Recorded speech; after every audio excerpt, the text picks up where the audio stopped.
दोस्तों, मूवी की शुरुआत में हमें एक ट्रक को दिखाया जाता है जिसके बारे में बोला जाता है कि अगर ये ट्रक आपको कहीं हाईवे पर दिखे तो आपको इससे बचकर भाग जाना चाहिए। अगर ये ट्रक बिना किसी बात के भी आपको टक्कर मारे तो भी आपको इससे पंगा नहीं लेना चाहिए, क्योंकि अगर आपने ऐसा कुछ किया तो ये आपको जिंदा नहीं छोड़ेगा। अब हमें चार दोस्त दिखाए जाते हैं जिनमें से माइक नाम का लड़का इस कहानी पर विश्वास नहीं करता। माइक अपने सामने चल रहे बड़े से ट्रक को देख रहा होता है और ट्रक ने उसकी गाड़ी को टक्कर क्यों मारी इस बारे में सोच रहा होता है। माइक बड़े गुस्से में होता है, लेकिन उसके दोस्त उसे समझाते हैं कि इस ट्रक से पंगा मत लो, लेकिन अपने गुस्से के आगे माइक किसी की नहीं सुनता। वो जादुई ट्रक से होने वाले खतरे पर भी ध्यान नहीं देता और उस ट्रक से बदला लेने के लिए आगे बढ़ता है। शुरू में जादुई ट्रक माइक को कोई मौका नहीं देता, लेकिन थोड़ी देर में कुछ अजीब होता है। जादुई ट्रक हार मान लेता है और माइक की गाड़ी को आगे जाने देता है। अब चारों दोस्त इस बात से इतने ज्यादा खुश होते हैं कि उनका ध्यान इस बात पर जाता ही नहीं कि ट्रक को कोई नहीं चला रहा था, मतलब ट्रक अपने आप चल रहा था। हालांकि आगे जाते ही जादुई ट्रक वापस से उन पर हमला करने आता है और जल्दी से माइक की गाड़ी के साथ खतरनाक टक्कर होने वाली होती है। अब की बार जादुई ट्रक उनसे बहुत जोर से टकराता है। इतनी खतरनाक टक्कर से माइक की कार घसीटते हुए जाती है और कार के तो बहुत ही ज्यादा बुरे हाल हो जाते हैं, लेकिन किस्मत से माइक की बाजुओं में थोड़ी चोट आई होती है और बाकी वो सही सलामत होते हैं। चार दोस्त एक अच्छे ट्रिप में घूमने के लिए निकले थे, लेकिन उनकी बदकिस्मती है कि इस खतरे में फंस गए। अब वो पता लगाना चाहते हैं कि ट्रक में आखिर कौन है और ऐसा क्यों कर रहा है। अब दूसरा लड़का जेरी अपनी गर्लफ्रेंड बेला का हाथ पकड़ता है और उसको अपने साथ ट्रक के पास लेके जाता है, लेकिन उनको इस बात की कोई भनक नहीं होती कि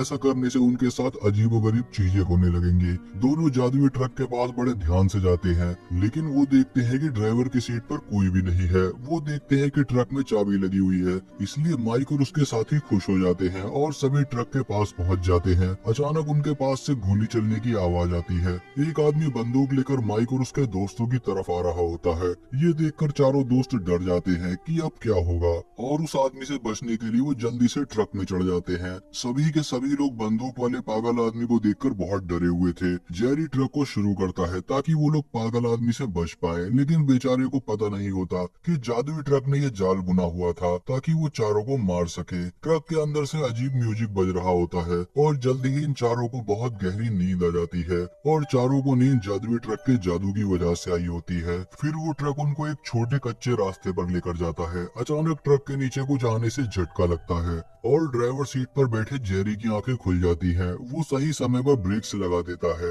वरना आज तो चारों दोस्तों का आखिरी दिन होता। सभी की आंखें खुलती हैं और वो गर्मी लगने की वजह से बाहर चले जाते हैं। वो देखते हैं कि वो सभी एक ऐसे रास्ते पर चल रहे हैं जिसका कोई भी इस्तेमाल नहीं करता और वहाँ आसपास कुछ भी नहीं है, लेकिन उनको नहीं पता कि जादुई ट्रक उनको यहाँ जानबूझकर लेकर आया है। अब जेरी ट्रक को वापस घुमाने की कोशिश करता है, लेकिन ट्रक शुरू ही नहीं होता। अब माइक की चोट बहुत ज्यादा बढ़ रही है, इसलिए कुछ देर बातचीत करने के बाद जेरी अपनी गर्लफ्रेंड बेला के साथ मदद मांगने के लिए चला जाता है, लेकिन उनके जाने के बाद ट्रक में रुका हुआ माइक बड़ी मुसीबत में फंस जाता है। बाहर माइक की गर्लफ्रेंड मेरी एक पत्थर को लेकर ट्रक के साथ जुड़े कंटेनर का दरवाजा खोलने की कोशिश करती है ताकि उसको अंदर से कोई काम की चीज मिल जाए, लेकिन ऐसा लग रहा है कि ताले पर भी किसी तरह का जादू किया हुआ है, क्योंकि बहुत ही कोशिश करने के बाद भी वो ताला खोलने को तैयार ही नहीं होता। इसलिए मैरी हार मान के वहाँ से चली जाती है। अब मैरी पेट्रोल की टंकी खोलकर देखती है तो उसको पता चलता है कि टंकी में तो पेट्रोल है ही नहीं। ये देखकर सवाल उठता है कि बिना पेट्रोल के ये ट्रक यहाँ कैसे आया।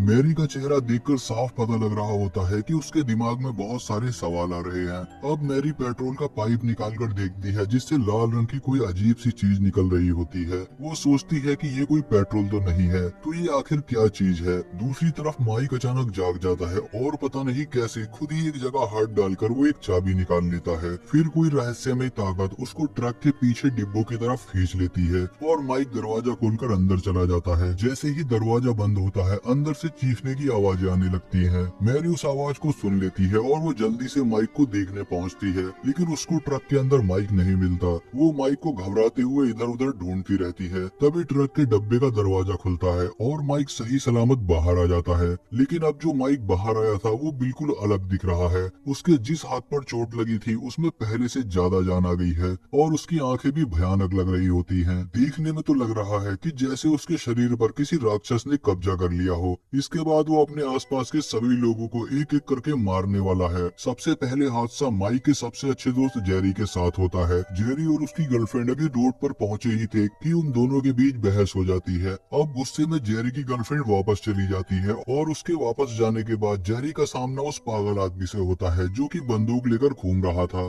पागल आदमी जल्दी से जेरी को पकड़ लेता है, लेकिन जेरी हार नहीं मानता और उन दोनों के बीच खतरनाक लड़ाई होती है। हालांकि पागल आदमी लड़ाई जीत जाता है। पागल आदमी जेरी के मुंह में बंदूक डाल देता है और जेरी को कुछ भी समझ नहीं आता कि अब वो इससे कैसे बच पाएगा। इस सब के दौरान जेरी की गर्लफ्रेंड बेला जादुई ट्रक के पास पहुंच चुकी है और उसको चलाने की कोशिश करती है, लेकिन पेट्रोल ना होने के बाद भी ट्रक चालू हो जाता है। हालांकि उनकी खुशियां सिर्फ 2 सेकंड भी नहीं टिकती, क्योंकि तभी के तभी उनके साथ एक बहुत बुरा हादसा हो जाता है। जेरी पागल हो चुका है, वो अपनी गर्लफ्रेंड के बाल पकड़कर उसको बाहर खींच लेता है और उसके बाद दूसरी लड़की मैरी के साथ भी ऐसा ही करता है। वो एक बंदूक को दोनों लड़कियों के सर पर रखता है और दोनों लड़कियां डर के मारे कांप रही होती है। अब अपनी गर्लफ्रेंड की जान को खतरे में देखकर जेरी खुद को होश में लेकर आता है। वो आराम से झुकता है और अपनी गर्लफ्रेंड को प्यार से गले लगा लेता है। अब वो खड़ा होकर उस जादुई ट्रक पर गोली चलाने की कोशिश करता है, लेकिन एक बार दोबारा उसको अजीब चीजें दिखाई देने लगती है।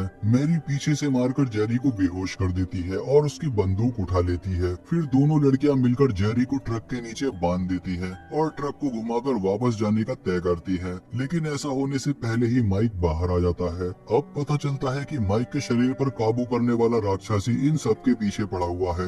उसने ही पागल आदमी का इस्तेमाल करके जेरी के दिमाग को काबू किया था और जेरी का इस्तेमाल करके दोनों लड़कियों को मारना चाहता था। तभी जेरी बोलता है कि माइक, तुमने ट्रक को नहीं चुना बल्कि ट्रक ने तुम्हें चुना है। माइक को नहीं लगा था कि जेरी खुद के दिमाग पर काबू रख लेगा। बेचारा जेरी सोचता है कि माइक उसकी मदद करने के लिए आया हुआ है, लेकिन इसके बाद जो उसके साथ होने वाला है वो उसने कभी सपने में भी नहीं सोचा होगा। माइक इस बात का फायदा उठाता है और जेरी को मारता है। इसके बाद वो जेरी का सर चलते हुए टायर के नीचे कर देता है। दोनों लड़कियों को कुछ अजीब सा महसूस होता है, इसलिए वो जल्दी से बाहर आती हैं। दोनों बाहर आकर जेरी का हाल देखकर बहुत दुखी हो जाती हैं, लेकिन जल्दी ही वो अपने आप को संभालती है। वो दोबारा जेरी की लाश को ट्रक के नीचे बांध देती है, लेकिन जब वो ट्रक से वापस आकर देखती है तो जेरी की लाश गायब हो चुकी होती है। दोनों लड़कियां बहुत घबरा जाती हैं कि ये क्या हो रहा है।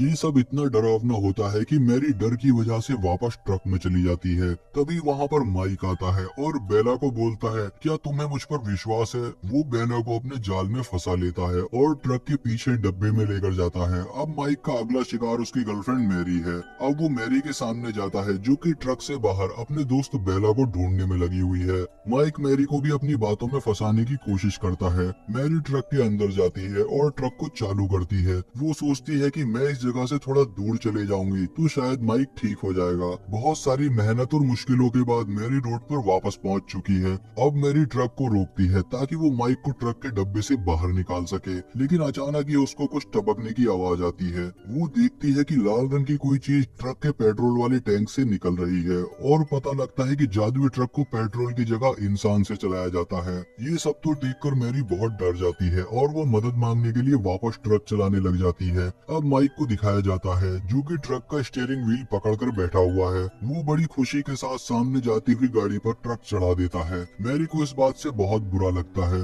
उसको समझ आ गया है कि उनके लिए सब कुछ खत्म हो चुका है।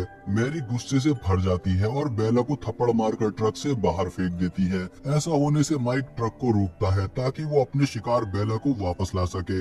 अब मैरी इस बात का फायदा उठाती है और बंदूक लेकर चुपचाप अपने बैग में डाल लेती है। वो ट्रक से बाहर जाती है और भागने की तैयारी करती है और साथ ही वो माइक की बातों को मानने का नाटक भी करती है। जब माइक बेला को ट्रक के पीछे वाले डब्बे में लेकर जा रहा होता है तभी वो माइक और बेला दोनों को ही अंदर बंद करने की सोचती है। बदकिस्मती से उसको ऐसा करने का मौका नहीं मिलता और माइक उसको भी अंदर लेके जाता है। फिर माइक मैरी को क्रशर मशीन में डालने वाला होता है, लेकिन मैरी अपना सर जोर से माइक को मारती है। मौका मिलते ही मैरी जल्दी से जंगल में भाग जाती है। हालांकि फिर भी माइक उसे पकड़ लेता है। अब अपनी जान पर खतरा देखकर मैरी अपने बैग से बंदूक निकालती है और माइकल को गोली मार देती है। जब मैरी वापस आती है तो वो देखती है कि एक और आदमी जादुई ट्रक के जाल में फंस गया है, लेकिन मैरी उनको रोक नहीं पाती क्योंकि वो उनसे काफी दूर खड़ी है। इस कहानी में वैसे तो जादुई ट्रक बहुत ही ज्यादा डरावना है, लेकिन उससे भी ज्यादा डराने वाली चीज है इंसानों का बर्ताव। अगर आप किसी मुसीबत में अपने आप को संभालना सीख लेंगे तो सभी जगह आपको जीत ही मिलेगी।